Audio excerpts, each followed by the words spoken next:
BJP ಜಿಲ್ಲಾಧ್ಯಕ್ಷರ ಆಯ್ಕೆಯಲ್ಲೂ ಕೂಡ ಬಂಡಾಯ ಸ್ಫೋಟವಾಗ್ತಾ ಇದೆ. ಡಾಕ್ಟರ್ ಸುಧಾಕರ್ ಆರೋಪಕ್ಕೆ ವಿಜಯೇಂದ್ರ ಕೌಂಟರ್ ಕೊಟ್ಟಿದ್ದಾರೆ.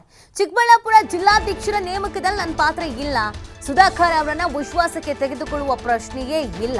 ಯಾಕಂದ್ರೆ ಅದರ ಚುನಾವಣೆ ಉಸ್ತುವಾರಿ ಹೊತ್ತವರೇ ಬೇರೆ. ಉಸ್ತುವಾರಿಗಳು ಹೈಕಮಾಂಡ್ಗೆ ಹೆಸರು ಕಳಿಸಿದ್ದಾರೆ. ಸುಧಾಕರ್ಗೆ ಅನುಭವ ಹಾಗೂ ಮಾಹಿತಿಯ ಕೊರತೆ ಇದೆ, ಹೀಗಾಗಿ ಈ ರೀತಿ ಮಾತನಾಡಿದ್ದಾರೆ. ಇದರಲ್ಲಿ ನಾನ್ ಟಾರ್ಗೆಟ್ ಅಷ್ಟೇ. ಮೈಸೂರಿನಲ್ಲಿ ಬಿಜೆಪಿ ರಾಜ್ಯಾಧ್ಯಕ್ಷ ಬಿವೈ ವಿಜಯೇಂದ್ರ ಈ ಸ್ಟೇಟ್ಮೆಂಟ್ ಅನ್ನು ಕೊಟ್ಟಿದ್ದಾರೆ.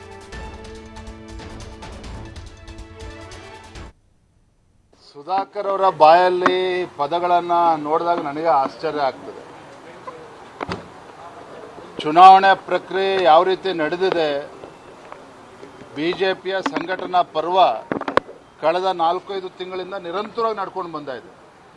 ಮಂಡಲ ಅಧ್ಯಕ್ಷರ ಆಯ್ಕೆ ಮಾಡಬೇಕಾದ್ರೆ ಯಾವ ಪ್ರಕ್ರಿಯೆ ಇದೆ, ಜಿಲ್ಲೆಯ ಅಧ್ಯಕ್ಷರು ಮಾಡಬೇಕಾದ್ರೆ ಯಾವ ಪ್ರಕ್ರಿಯೆ ಇದೆ, ಮತ್ತು ಇದೆಲ್ಲವೂ ಕೂಡ ಕೇಂದ್ರದಿಂದ ಬಂದಿರತಕ್ಕಂಥದ್ದು. ವಿಜಯೇಂದ್ರ ತೀರ್ಮಾನ ಮಾಡಿಲ್ಲ. ಚಿಕ್ಕಬಳ್ಳಾಪುರ ಜಿಲ್ಲೆಗೆ ಸೀಮಿತವಾಗಿ ಹೇಳೋದಾದರೆ, ನಮ್ಮ ಚುನಾವಣೆಯ ರಿಟರ್ನಿಂಗ್ ಆಫೀಸರ್, ಕೋ ರಿಟರ್ನಿಂಗ್ ಆಫೀಸರ್ ಆ ಜಿಲ್ಲೆಗೆ ಭೇಟಿಯನ್ನು ಕೊಟ್ಟು ಎಲ್ಲ ಪ್ರಮುಖರ ಒಂದು ಅಭಿಪ್ರಾಯವನ್ನು ಪಡೆದುಕೊಂಡು 3 ಹೆಸರುಗಳನ್ನು ಆಯ್ಕೆ ಮಾಡಿ ರಾಜ್ಯಕ್ಕೆ ಕಳಿಸ್ಕೊಟ್ಟಿದ್ದಾರೆ. ಅವರು ಕಳಿಸ್ಕೊಟ್ಟಿರ್ತಕ್ಕಂಥ ಹೆಸರುಗಳನ್ನು ಯಥಾವತ್ತಾಗಿ ದೆಹಲಿಗೆ ಕಳಿಸ್ಕೊಟ್ಟಿದ್ದೇವೆ.